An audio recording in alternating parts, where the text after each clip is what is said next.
I share just some information about future trainings related to staff performance. I'm actually going to ask Elon to share a thought that he had while observing this session about how we do communicate this with our staff. Yeah, it struck me that the way that we were answering the question, what are the pitfalls, assumed that our CMAs, for example, would even know we have this thing. And I just wanted to sort of, challenge that assumption. I mean, there's really, I'm not in the spirit of hiding anything from anyone, but this just happens to be a tool where you happen to be organizing your expectations as a manager and happen to be recording those observations. Like, I would say the biggest way I would answer the question, how I'd avoid the pitfall, is really not making it a thing, right? I mean, it doesn't even really, I mean, I have lots of ways that I type a lot of stuff into a lot of things about people I manage. They don't necessarily know what those things are. Sometimes I show to them to help them and model for what they should do for their people. But we never really discuss that there's this thing that I type into, and therefore it's not really an issue, right? And so just be judicious about how you share this. Like, it doesn't need to really be a thing if you don't make it one. I think the bigger thing is that your staff knows that you're paying attention, and that you're seeing their strengths, that you're seeing their areas for growth, and that you're following up with them on it. And I think they will extrapolate. They're keeping track of this somehow. And I think, as Elon said, they don't necessarily need to see the specific way in which you're doing this. They just know it's something you're doing based on the interactions that you have with them.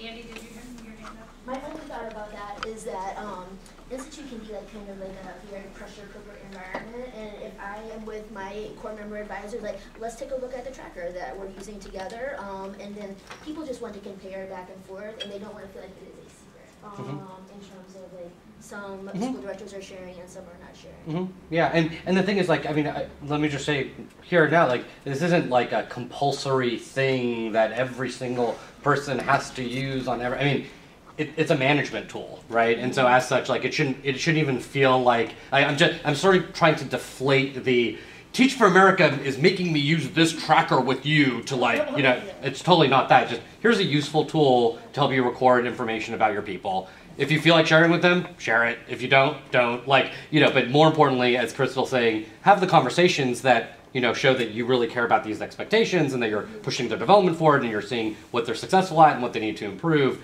But the tracker itself shouldn't really be a topic in and of itself, I guess is my point. Yeah.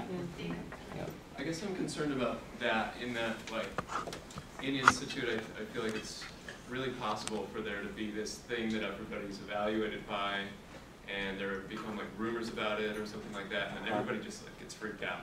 And I'm concerned that if like some school directors show this tracker to their people and some don't, then it's like, wait, some SDs are just tricking us and they're using this on us, and some SDs are being straightforward about it. So I don't know if we want to come to a consensus right now of how we're going to share it with people, but I feel like there should be a consensus there.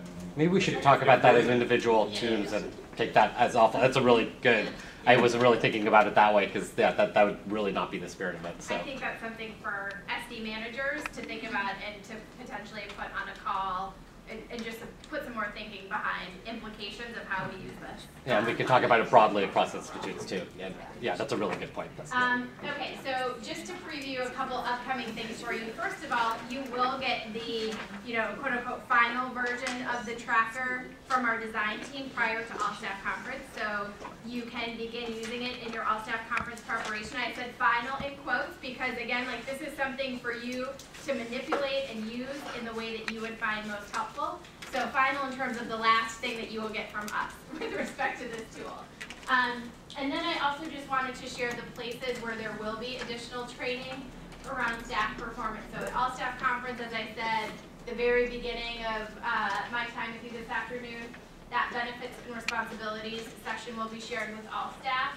And then at a couple different points in week 2, we'll be talking about the Institute performance review process that will take place in week 5. And there will be a quick refresher for you all on doing that with your staff in week 4. So just know that these are the additional sort of formal training experiences that you will have leading up to these points in time.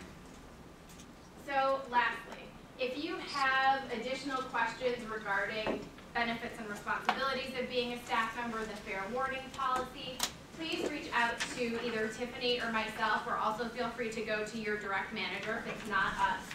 to ask those questions.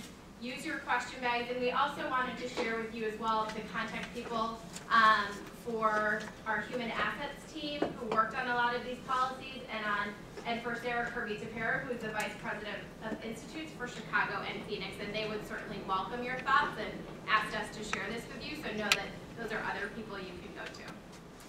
That is it. We are moving into a break before our next session. Look at your watches or look at your phones, what have you. 15 minutes, we will be back in here to start our next session.